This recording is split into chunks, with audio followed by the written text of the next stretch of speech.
Welcome back, everyone, to the Deep Dive. World War I, everyone knows it started with the assassination of Archduke Franz Ferdinand, but was it really that straightforward? Not quite. There's a lot more to unpack there. That's what we're going to do today. We're going to dive deep into the events leading up to World War I, unravel this really complex web of, well, really just a chain of events. And we're using an article from History.com as our guide. It's called 8 Events That Led to World War I. What we're going to uncover is, well, it's a story of miscalculations and some unintended consequences that really set the stage for global conflict.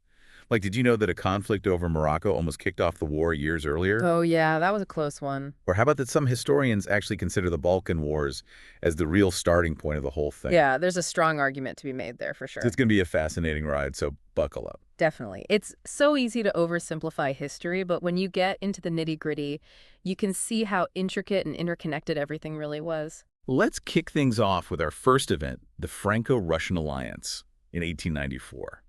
What was the driving force behind that alliance? All right, well, you got to picture this, right? France still kind of smarting from their loss in the Franco-Prussian War, and they're really wary of this newly unified and powerful Germany. And at the same time, you have Russia over there also watching Germany's expansion with a bit of concern, shall we say. So they're both looking for allies. So they basically teamed up to protect each other from a common threat. Bingo. A strategic move by both.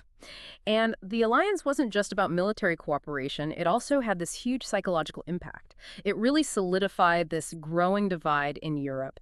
It basically laid the groundwork for these two opposing power blocks that would eventually, well, they would come to define World War I. Yeah. Think of it like choosing teams for a high-stakes game, right? Yeah. And everyone's acutely aware of what's going to happen if you end up on the losing side.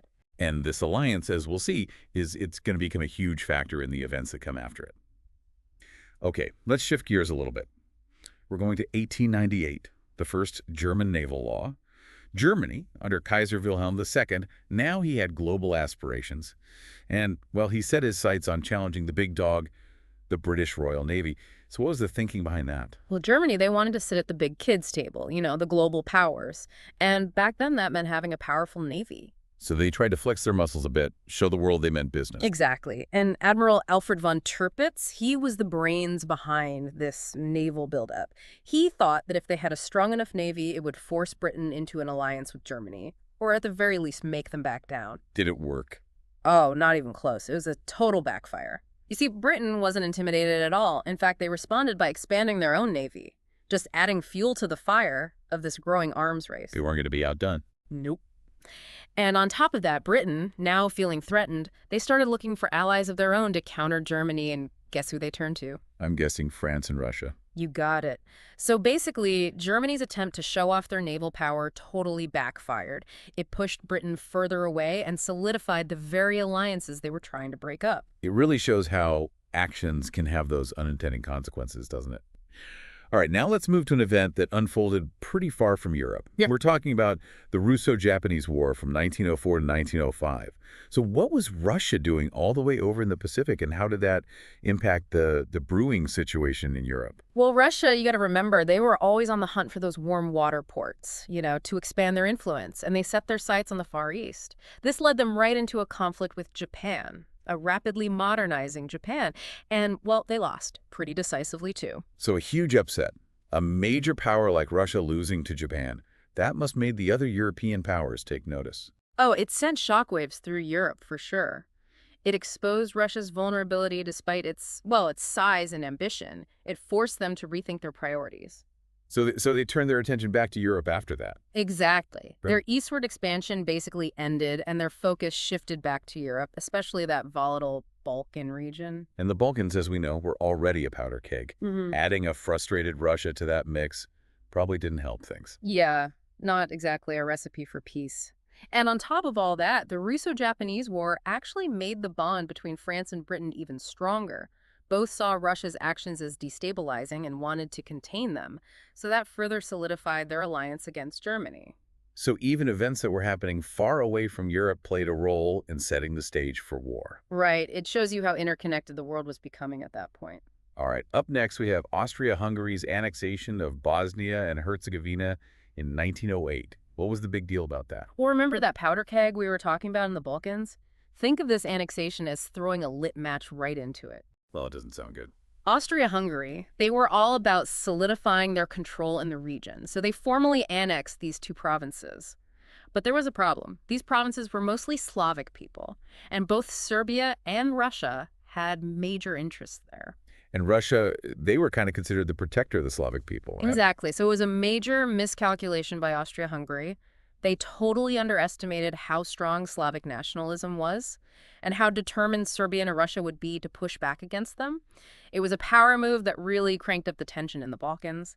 And, it's worth noting that the assassination of Archduke Franz Ferdinand, the event that most people think started World War I, it happened in Sarajevo. The capital of Bosnia. Yeah. It's all starting to come together now, each event building on the one before it, making things more and more unstable. So it's like a domino effect. And we're about to see those tensions escalate even further as we move on to the next event. Okay, so next up, we're shifting gears a bit, heading over to North Africa. It's 1911, and Italy, well, they decided they want a piece of that imperial pie. So they go ahead and invade Libya, which was controlled by the Ottomans at the time. But we've talked before about how the Ottoman Empire was kind of this sick man of Europe at this point, right? So why would Italy risk a war, even with a declining power like that? Well, you see, Italy saw an opportunity. The Ottomans may have been fading, but they still controlled a lot of territory. And Libya, well, Libya was strategically important. It would give Italy a way to expand their influence in the Mediterranean and, get their hands on some valuable resources. It was a calculated risk, a chance for them to make a name for themselves on the world stage and grab some of that imperial power that other European nations were enjoying. Right. It wasn't just about grabbing land. There was also a pretty significant technological development that comes out of this war. Oh, you're talking about the first use of aerial bombing in military history. Yeah, the Italo-Turkish War, as it's called. Well, it was a sign of things to come. A glimpse into how much more technological and destructive warfare was about to become. Wow, aerial bombing in 1911. It's hard to imagine how groundbreaking that must have been at the time. But besides the technology, what was the bigger picture, the significance of this conflict? It showed just how weak the Ottoman Empire really was. And that made them an even bigger target for other powers in the region who had their own ambitions. And it also added another layer of complexity to all the alliances and rivalries that were developing across Europe. Remember, any change to the balance of power, even if it's happening far away like North Africa, it had the potential to upset the whole apple cart in Europe. It could push the entire continent closer to war. It's like that butterfly effect, isn't it? One little flap of the wings and it can cause a hurricane on the other side of the world. Speaking of which, let's go back to the Balkans. Things are about to get a whole lot hotter there with the Balkan Wars of 1912 and 1913. The Balkans, they were a powder keg just waiting for a spark. And these two wars, well, they were the explosion. You see, you had Serbia, Bulgaria, Montenegro, and Greece, all of them recently independent from the Ottomans. They formed an alliance, the Balkan League. They saw how weak the Ottoman Empire was and decided it was a good time to grab some more territory and, assert themselves in the region. So like a big family feud, everyone fighting over the inheritance. Exactly. And in the first Balkan War, the Balkan League, well, they won, drove the Ottomans out of most of the region. But then, well, victory has a way of creating its own problems. The alliance started to fall apart. The Balkan allies, they turned on each other, squabbling over who got what. Typical. You win together but can't seem to share the spoils. Yep, that led to the Second Balkan War. Now it was Bulgaria against Serbia, Greece, Romania, even the Ottomans jumped back in. So much for that alliance. Yeah. Friends 1 minute, enemies the next. All fighting over land that used to belong to a crumbling empire. It's a cycle of conflict that never seems to end. It's a tragedy, really. The Balkan Wars were brutal, and they had lasting consequences. They made the whole region even more unstable, made the rivalry between Serbia and Austria-Hungary even worse, and created a whole lot of fear and suspicion that spread across Europe. The other great powers were watching all of this with a lot of anxiety, They knew that any escalation could drag them all into a much bigger war. There was this feeling that these wars were just a preview, right? Like a warm-up act for something even more devastating. Yeah, a lot of historians actually believe that the Balkan Wars were the real beginning of World War I. They created this super volatile situation where any little spark could ignite a huge conflict. And, well, that spark would come in the form of an assassination. The assassination of Archduke Franz Ferdinand. That's what most people think of when they think about the start of World War I. We've seen how all these events, each one a story in itself, created this perfect storm. Now it's time to look at the event that lit the fuse. Okay, so June 1914, Archduke Franz Ferdinand, the heir to the Austro-Hungarian throne, and his wife Sophie, they were visiting Sarajevo. That's the capital of Bosnia, remember? The region Austria-Hungary had just annexed a few years earlier. As they were driving through the city, Gavrilo Princip, a 19-year-old Serbian nationalist, shot and killed them both.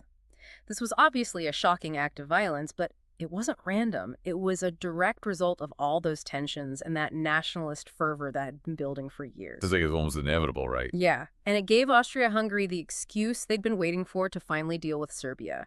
They had Germany support, so they issued an ultimatum to Serbia with demands that would basically make Serbia their puppet state. It was a power play. They wanted to crush any hope of Serbian independence and show everyone who was boss in the region. And Serbia, well, they had Russia on their side. They weren't just going to roll over, were they? They tried to negotiate, but Austria-Hungary wasn't interested in compromise. They were determined to make Serbia pay. So on July 28, 1914, they declared war, and that declaration set off a chain reaction that would quickly engulf all of Europe. Like a row of dominoes. Exactly. Russia was bound by treaty to protect Serbia, so they mobilized their army. Germany didn't want to fight a war on two fronts against Russia and France, so they declared war on Russia on August 1st and on France 2 days later. In just a week, Europe was at war. And then, of course, Britain gets pulled in. How did that happen? Germany's plan was to invade France by going through neutral Belgium. It was a bold move, but it turned out to be a huge mistake, because Britain had promised to defend Belgium's independence. So when Germany violated Belgian neutrality, Britain was outraged. And on August 4th, 1914, they declared war on Germany, bringing the entire British Empire into the war. And that's how the Great War began. It's hard to believe how one event, the assassination of an archduke in the Balkans, could lead to such a massive global conflict. It's a reminder of how interconnected the world had become by the early 20th century.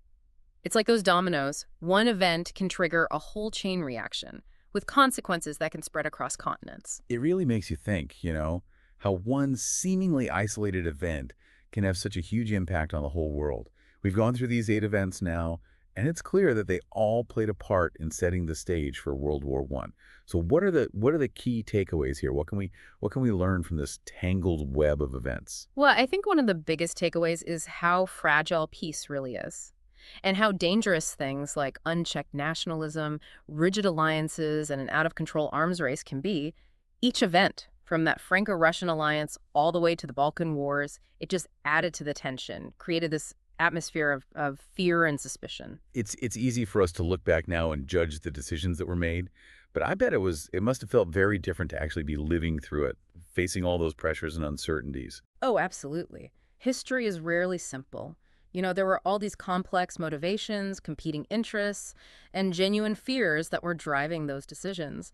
Leaders often got trapped by the very alliances that were supposed to keep them safe. They felt forced to do things that, well, in hindsight, seem pretty reckless or even foolish. So knowing what we know now, could World War I have been avoided? What if just one of those events had played out differently? Could they have escaped that horrific conflict? That's the million-dollar question, right? Historians have been debating that for over a century. It's so tempting to play that what-if game. What if Germany hadn't tried to build up such a massive navy? What if Austria-Hungary had handled things with Serbia differently after the assassination? What if the great powers had been more willing to compromise and de-escalate things? It's like we're looking at this historical puzzle and trying to figure out if there was a different way to put the pieces together. Exactly. But that's what makes studying history so interesting, isn't it? It forces us to really think about the past and try to understand why people did what they did, and to see how our actions can have these unintended consequences. Maybe by understanding how these events unfolded, we can learn from those mistakes and try to build a more peaceful future.